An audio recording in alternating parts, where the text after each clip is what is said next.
창세기에 보면 아벨, 에녹, 노아, 아브라함 이런 믿음의 선조들을 이렇게 보면 이것이 히브리서 11장 믿음장에 나오는 인물들인데 이분들을 믿음의 선진이라고 말합니다.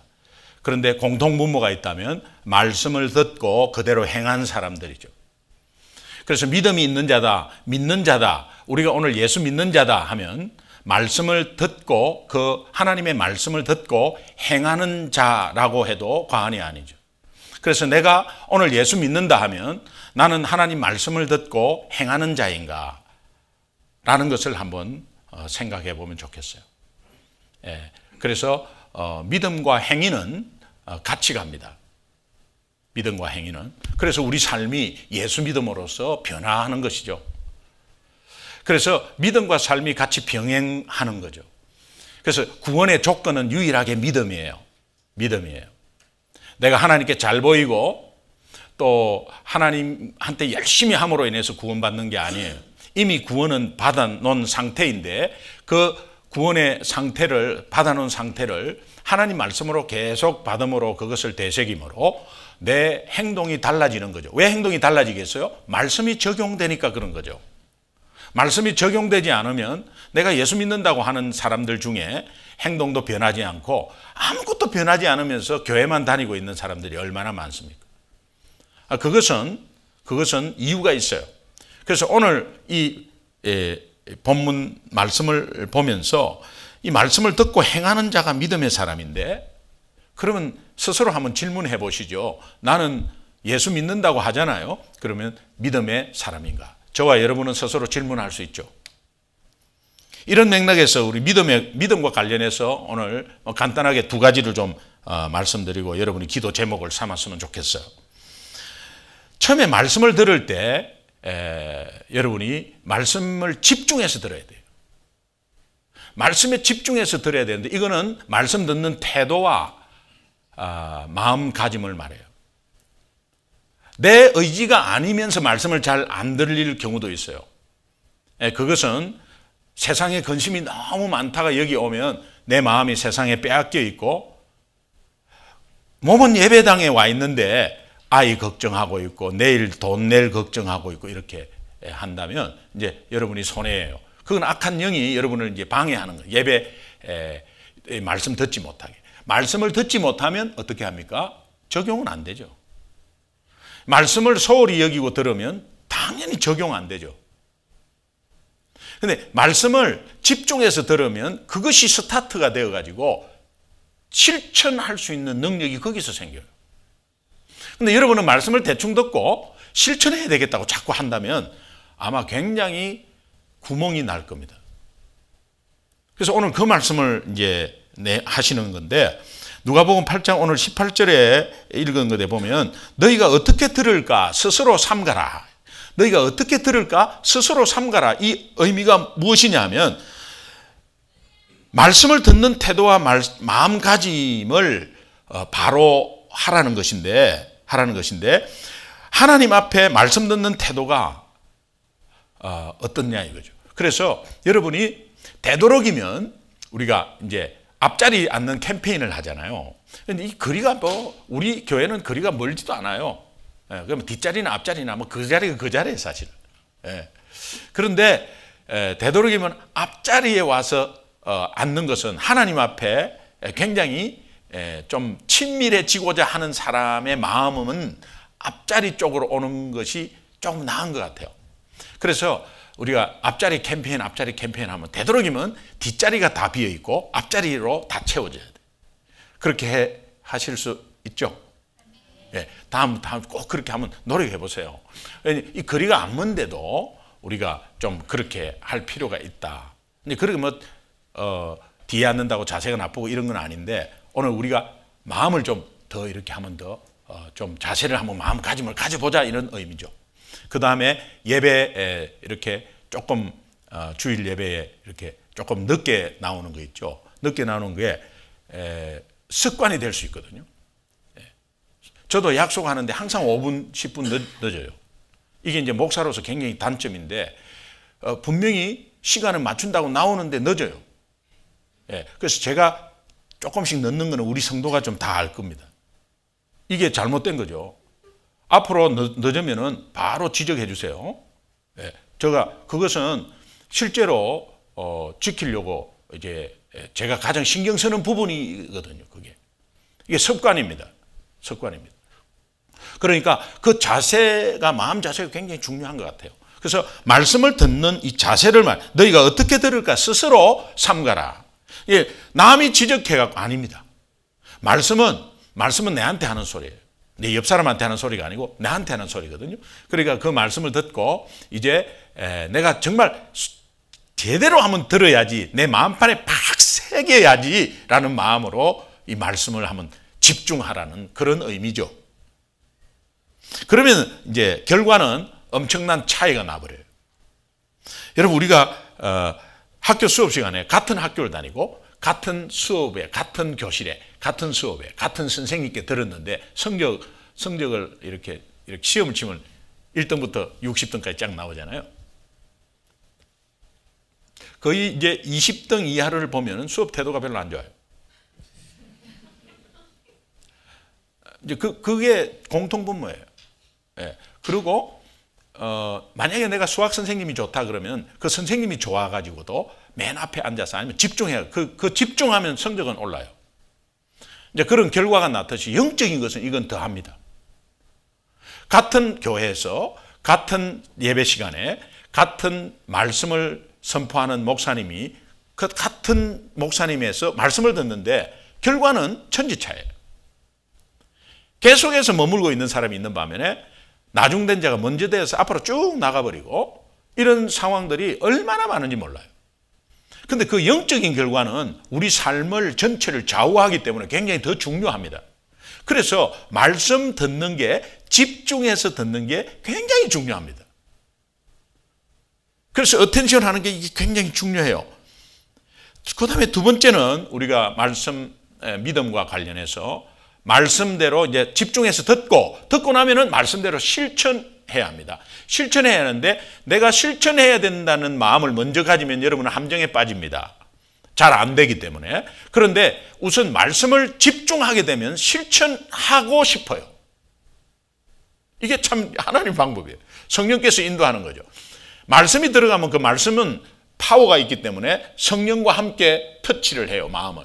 그래서 그 말씀이 들어가면, 집중하면 이것을 실천하고 싶어요. 하고 싶은 마음은 내 행동으로 옮겨집니다. 굉장히 중요한 것은 말씀을 집중하는 거고, 그 다음에는 우리가 실천해야 돼. 이거는 이제 우리가 하나의 말씀에 순종하는 거라고 우리가 표현할 수 있는데, 말씀대로 실천하는 것을 순종이라 그러고요. 그러면 순종은 어떤 것을 또 다시 뒷받침해 주느냐 하면 믿음을 뒷받침해 줘요.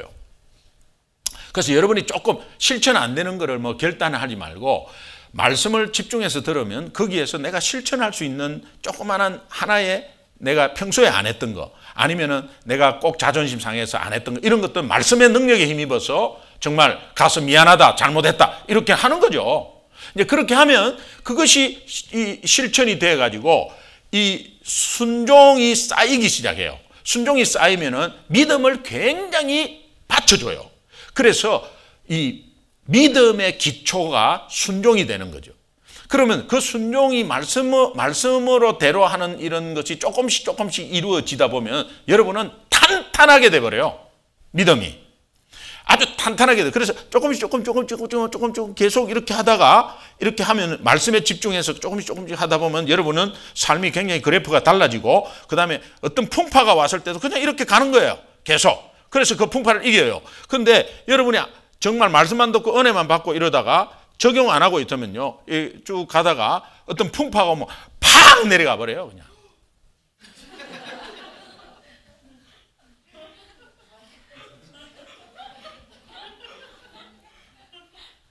팍 내려가 버려요. 내가 이거 그냥 치겠습니까? 제가 그냥 이렇게 하지. 그래서 어떠한 것도 이제 흔들리지 않는 믿음이 여기에서 옵니다. 그래서 우리가 믿음 흔들리지 말고 탄탄하자 이런 거는 일단 말씀 집중하고, 하여튼 말씀 듣는 자리는 그냥 집중하는 거야. 집중하고 그 말씀에 내가 저 말씀이 내 말씀이다 탁 마음판에 새기면 그래 내가 실천해야지 라는 것은 성령께서 줘요.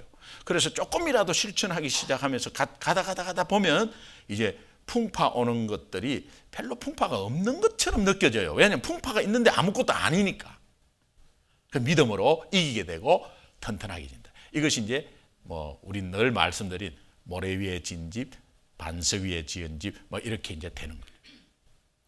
그래서 그 본문 말씀을 좀 찾아보면은 16절, 17절 한번 읽어보겠습니다. 같이 한번 크게 시작.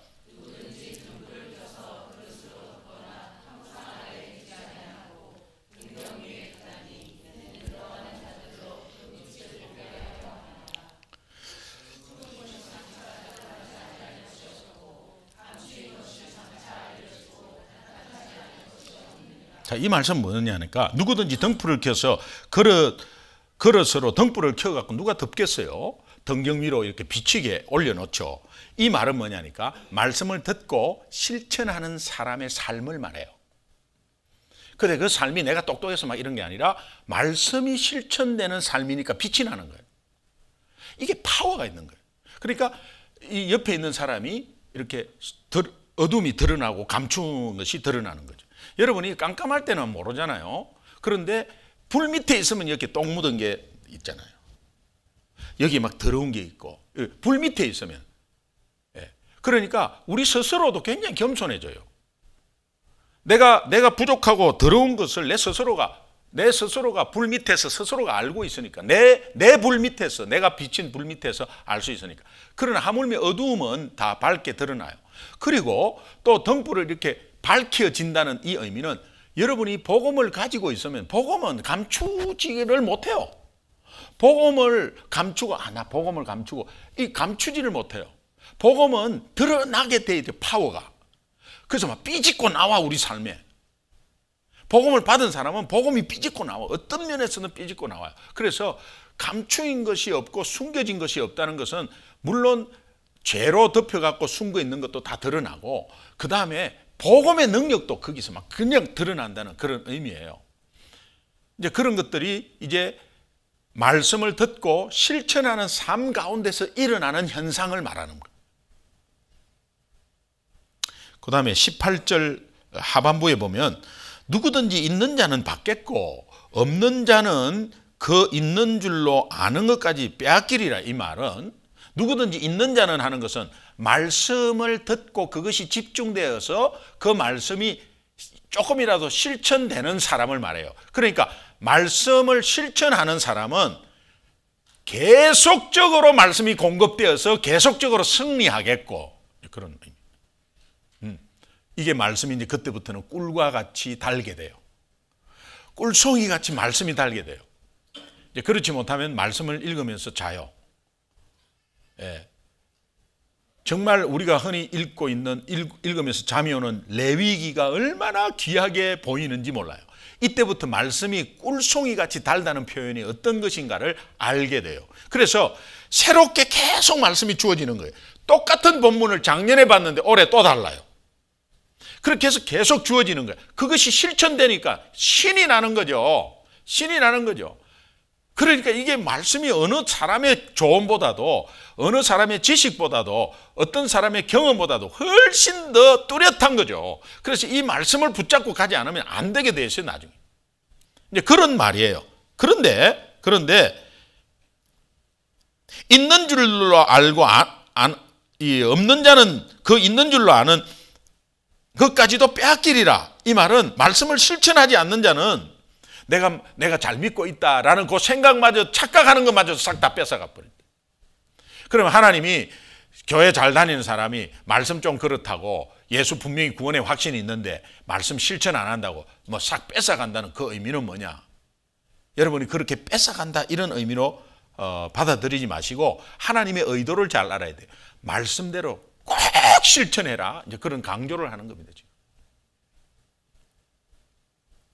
우리 자녀들한테 너 그거 그렇게 하면 아빠가 다 뺏어버릴 거야.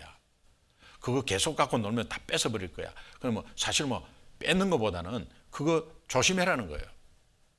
하나님이 그렇게 실천을 강조하는 거예요. 21절 한번 읽어보겠습니다. 같이 시작. 다 같이 시작. 예수께서 대답하여 이르시되 내 어머니와 내 동생들은 곧 하나님의 말씀을 듣고 행하는 자, 이 21절이 갑자기 지금 이렇게 하면서 어머니하고 동생이 예수님 앞에 갑자기 나타나 버렸어요. 그 이제 기다린다고. 그게 왜 이 말씀이 들어왔냐 하면은 말씀을 듣고 행하는 사람은 이 사람들이다라고 이야기한 거는 뭐냐니까 말씀을 집중하고 이것을 실천하면 진정한 하나님의 가족이다. 이런 뜻이에요. 그래서 여러분이 진짜 하나님의 가족이죠? 하나님의 가족이죠? 그러면 여러분이 진정한 하나님의 가족 맞죠? 그러면 여러분이 한번 스스로 한번 다져보세요. 비교해 보세요. 또 물어보세요. 말씀을 듣고 그것이 조금이라도 실천하는 사람은 내 가족이래요. 그러면 이제 말씀을 듣고 실천하지 않는 사람은 내 가족이 아닌 것처럼 그렇게 와닿을 수도 있잖아요. 그러면 내가 진짜 진정한 패밀리인가, 하나님의 자녀인가, 내가 진정한 하나님의 사람인가라는 것을 한번 생각해 볼 수 있겠죠. 말씀은 네가 그렇게 아니야 해야 아니잖아 네 아니잖아 이때까지 네 가짜였어 아니잖아 그렇게 판단하려고 준 게 아니에요. 이거 아닌 것 같은 느낌이 드는 순간 빨리 하나님을 붙잡아야 돼요. 그리고 하나님 제가 조금 잘못 살아온 것 같아요. 아니면은 내가 실천을 하지 않는 것이 하나님 패밀리가 아니다고 하면 안 되죠. 내가 실천하겠습니다. 내가 열심히 했는데 하나님 패밀리 아니라네. 나 집 나갈 거야. 그렇게 하려고 말씀을 준 게 아니거든요. 그러니까 빨리 이렇게 깨닫고 돌이키는 거, 이런 것들이 다 행하는 것들이에요. 들었잖아요? 그럼 그걸 실천하는 거죠. 그 실천을 굉장히 강조하고 있어요. 그러면서 이제 생뚱맞게 23절, 24절 한번 봅시다. 같이 시작. 행선할 때에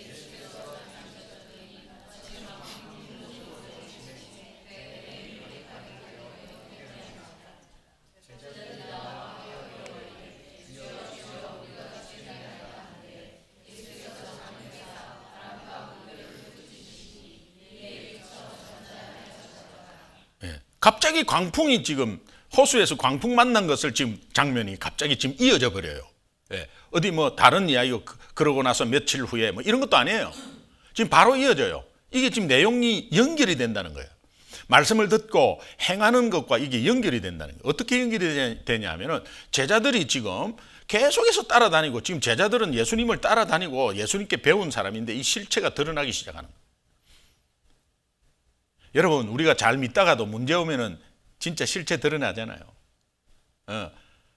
내가 잘 믿은 것 같은데 이게 왜 이러나 내 믿음이 지금 이것밖에 안 되나 하는 생각도 들고 또 뭐 직분이 있어도 직분으로 막 버텼는데 실제로 그것도 안 되고 뭐 그런 우리의 자괴감이 올 수 있습니다. 제자들이 지금 뭐 믿음이 있다고 무리하고 구분돼 갖고 지금 막 배우고 그러다가 이제 광풍을 만났어요. 광풍을 만나서 두려워가지고 예수님께 이거 광풍 왔습니다. 큰일 났습니다 하니까 예수님이 막 잠재워요.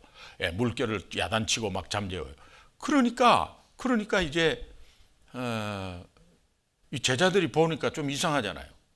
막 자연을 막 이렇게 하니까 그럼 저 누구지? 이렇게 된 거예요.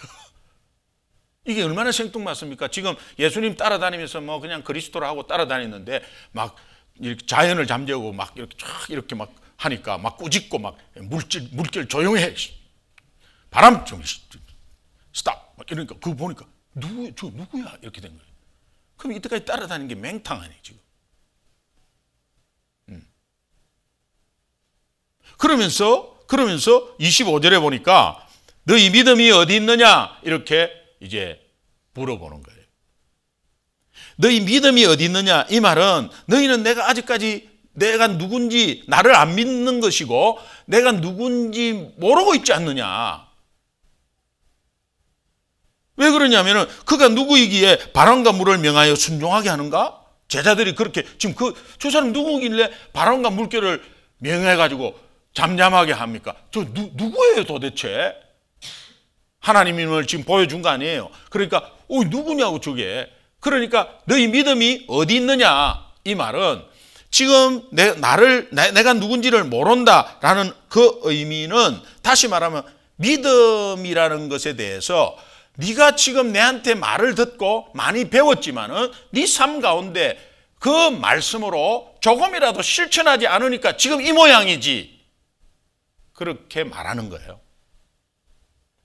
자, 그렇다면 오늘 세상의 폭풍과 세상의 바다 속에서 우리가 어떤 풍랑이 왔단 말이에요. 풍랑이 왔는데 계속해서 듣고 집중해서 실천하는 사람은 그 풍랑이 와도 그 풍랑 하에서 내가 스스로 이기는 건 아니에요. 그러나 믿음으로 주님 앞에 나와요. 주님 앞에. 그런데 그렇지 못한 거는 굉장히 염려와 두려움으로 주님 앞에 나와요. 주님 앞에 나오는 거는 감사해요. 그런데 염려와 두려움으로 나와요. 예수 제자들도 두려워가지고 주님 앞에 가서 이거 좀 어떻게 하겠냐고 죽겠다고 그래요. 제자니까 그렇죠. 제자니까. 그런데 중요한 것은 내가 예를 들어서 말씀을 듣고 그것을 실천하지 않으면 어느 시간에 큰 풍파가 왔을 때는 굉장히 낙담을 하게 돼버려요. 예. 그게 그냥 끝나는 게 아니라 장기간 갈 수 있어요. 인생에서는 웨이스트 타임이에요. 그러나 그것은 하나님이 선으로 바꿔요, 나중에. 하나님의 자녀니까 선으로 바꿔요. 그 선으로 바꾸는데 그 기간이 없어도 되는데 우리가 말씀을 듣고 실천하지 않는 것 때문에 그렇게 돼버려요.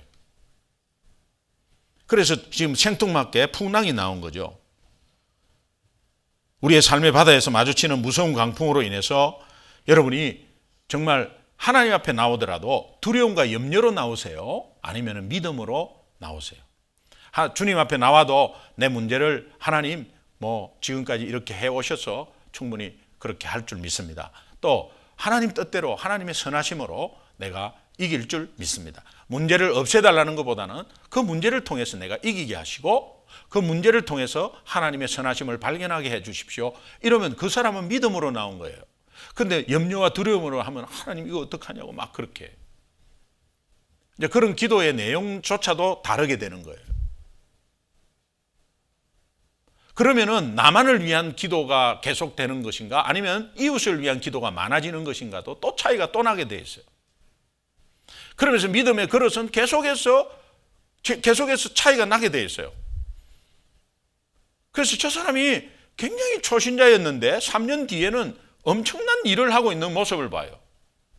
근데 예수 믿어도 20년, 30년 돼도 매 그냥 직분으로 자꾸 우리 죄송합니다. 이 말씀을 제가 한국말을 잘 모르겠어요. 가오다시 잡으려고 이거 어떻게 하는 거지? 이렇게 폼 잡으려고 하는 거. 그것도 폼이잖아. 한국말 없어요? 하여튼 바디랭귀지는 이거야. 네. 그러니까 교회 안에서도 이것을 알면 굉장히 섬기고 서로 칭찬하고 격려하고 정말 지적하지 않고 약점은 감추고 장점 드러내고 이런 분위기가 그냥 다 되는 거죠. 여러분 이것이 오늘 핵심 말씀이에요. 그래서 믿음이란 뭐냐? 믿음은 말씀을 집중해서 듣고 실천하는 것이다. 믿음의 정의를 내린다면 믿음은 바라는 것들의 실상이요 보지 못하는 것들의 증거다. 히브리서 11장에 1절 나오는 그 말씀이 어렵잖아 사실. 근데 믿음이라는 것이 뭐냐? 너희에게 믿음이 있느냐? 내가 얼마나 가르쳤는데 내가 얼마나 이야기했는데 소홀히 듣고 멍하게 듣고 졸고 하더니 결국은 실천 못했잖아. 실천을 소홀히 소홀히 들으니까 실천을 못했. 그러니까 너희들이 믿음이 없는 거 아니냐? 결국은 나를 모르는 것 아니냐? 오늘 예수 믿지만 예수를 모르고 예배 드리는 사람이 있습니다. 예수를 믿지만 예수님이 도대체 뭔지도 모르고 기도하는 사람이 있습니다. 여러분 내 스스로 한번 물어보십시오. 그러면서 여러분의 마음속으로 내가 어떻게 들을까 스스로 삼가라. 스스로 내가 말씀을 잘 듣고 있는지. 그렇지 못하면 하나님 도와달라고. 이제부터는 말씀에 집중케 해달라고. 그 다음에 그 집중하는 것 가운데서 그 말씀으로 실천의 능력을 주실 줄로 믿습니다. 우리 합심해서 한번 기도했으면 좋겠습니다.